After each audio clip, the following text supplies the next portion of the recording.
Good morning friend, happy Deepavali.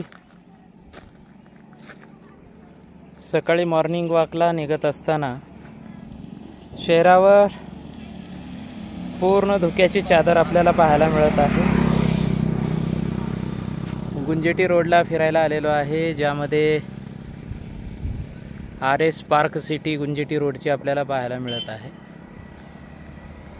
ज्यामध्ये रोडवर जिकडं तिकडं फक्त धुके दिसत आहेत। गाडी फक्त काही अंतरावर दिसत आहे, त्याच्यानंतर धुक्यामुळं दाट धुक्यामुळं आपल्याला गाडी किंवा कसल्याही प्रकारचं वाहन आपल्यावर रस्त्यावर दिसत नाही।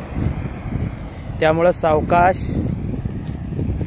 चालावं लागत आहे, पण चालणं खूप गरजेचं आहे, कारण इंग्रजीमध्ये एक म्हण आहे, हेल्थ इज वेल्थ। शरीर हीच संपत्ती आहे। ह्या संपत्तीला टिकवायचं असेल तर सकाळी अर्ली मॉर्निंग उठून आपल्याला मॉर्निंग वॉक करणं, चालण्यासाठी येणं खूप गरजेचं आहे। फक्त शहरामध्ये आपल्याला फिरणं खूप गरजेचं असतं, कारण ग्रामीण भागामध्ये तसं बघायचं झाल्यास सहज एखाद्या शेताची चक्कर मारून आली की सहज 4 ते 5 किलोमीटर चालणं होत असतो। त्यामध्ये जर शेतामध्ये एखादं काम वगैरे जर केलं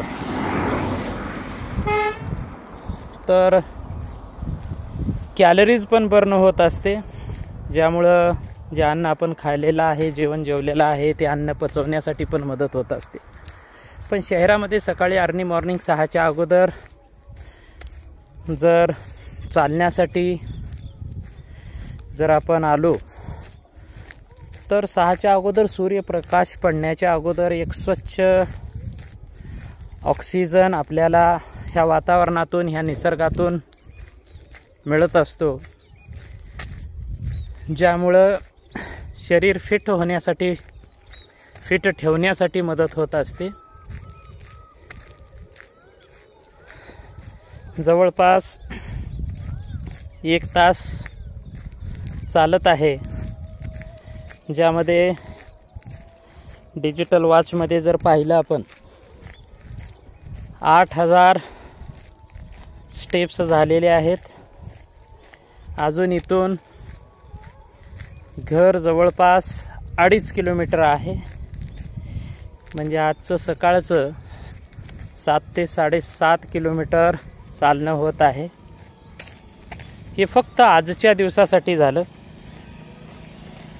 जसं आपण म्हणतो एक मिनी रिचार्ज। आजचा रिचार्ज झाला आणि उद्या परत सकाळी अर्ली मॉर्निंग उठून चालावं लागतं, व्यायाम करावं लागतं। जर तुम्ही पाहिलं तर रोडवर पूर्ण धुके दिसत आहेत, जे की लोक थोड्या प्रमाणात दिसत आहेत, बाकी चहूकडे आपल्याला धुकेच धुके दिसत आहेत। हे चालत मी गुंजेटी रोडची द्वारका नगरीला आलं, ज्यामुळे त्याचं बोर्ड पण आपल्याला व्यवस्थित दिसत नाही धुक्यामुळं। परत इथून 2.5 किलोमीटर जाण्यासाठी आणखीन एक 20 ते 25 मिनिट लागणार आहे। शरीर फिट ठेवण्यासाठी आपल्याला ह्या गोष्टी कराव्या लागतात, आणि धावपळीच्या जीवनामध्ये आपल्याला दररोज स्वतःसाठी अर्धा तास काढणं खूप गरजेचं आहे। थँक्यू।